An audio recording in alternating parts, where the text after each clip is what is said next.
Paranoia, a novel by Joseph Finder.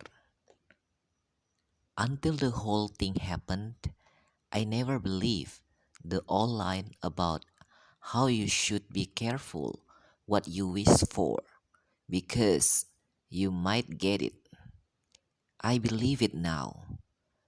I believe in all those cautionary proverbs now. I believe that pride goeth before a fall. I believe the apple doesn't fall far from the tree, that misfortune seldom comes alone, that all that glitters isn't gold, that lies walk on short legs. Man, you name it, I believe it. I could try to tell you that what started it all was an act of generosity, but that wouldn't be quite accurate. It was more like an act of stupidity. Stupidity. Call it a cry for help. Maybe more like a raised middle finger. Whatever. It was my bad. I half thought out I'd get away with it. Half expect to be fired. I've got to say, when I look back on how it all began, I marvel at what an arrogant prick I was. I'm not going to deny that I got what I deserved. It just wasn't what I expected. But who'd ever expect something like this? All I did was make a couple of phone calls, impersonate the VP for corporate events, and call the fancy outside caterer that didn't that did all of weird telecoms parties.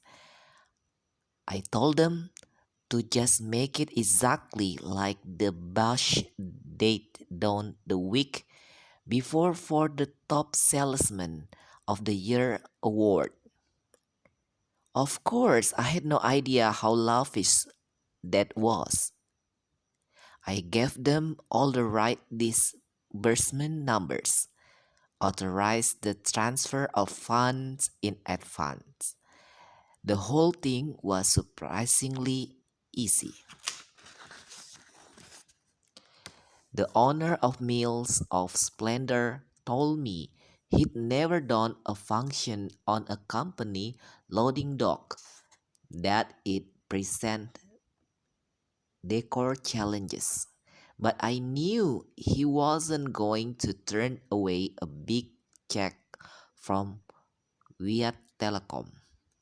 Somehow I doubt Mills of Splendor had ever done a retirement party for an assistant foreman either. I think that's what really pissed Viet off. Paying for John C's retirement party?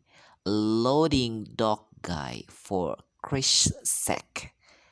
What's violation of the natural order? If instead I used the money as a down payment on a Ferrari 360 Modena convertible, Nicholas Wiat might have almost understood. He would have recognized my greed as evidence of our shared humanity, like a weakness for booze or broads, as he called women.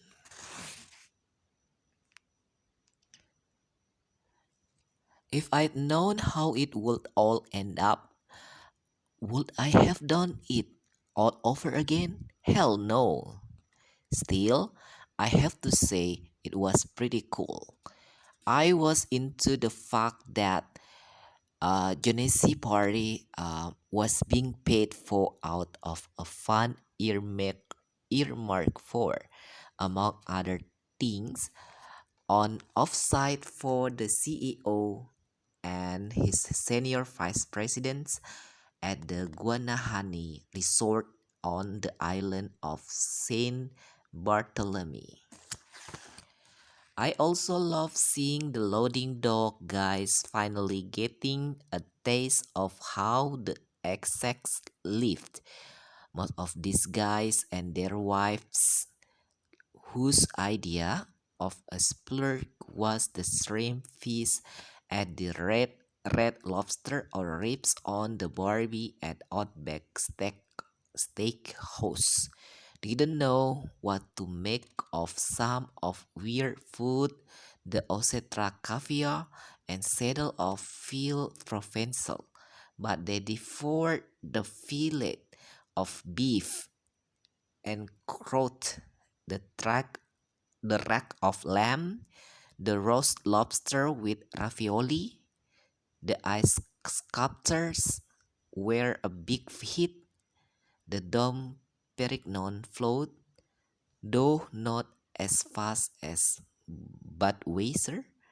This I call right, since I used to hang out on the loading dock on Friday afternoons, smoking when someone, usually Johnny C or Jimmy Connolly, the foreman, brought in a igloo of cold ones to celebrate the end of another week.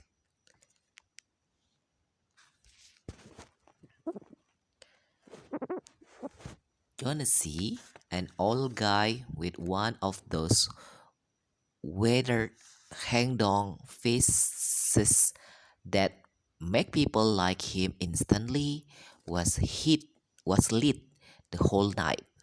His wife of 42 years, Esther, at first seemed standoffish, but she returned but she but she turned out to be an amazing dancer. I'd hired an excellent Jamaica reggae group and everyone got into it. Even the guys you'd never expect to dance. This was after the big tech meltdown, of course, and companies everywhere were laying people off and instituting frugality policies, meaning you had to pay the Lucy coffee and no more free cokes in the break room.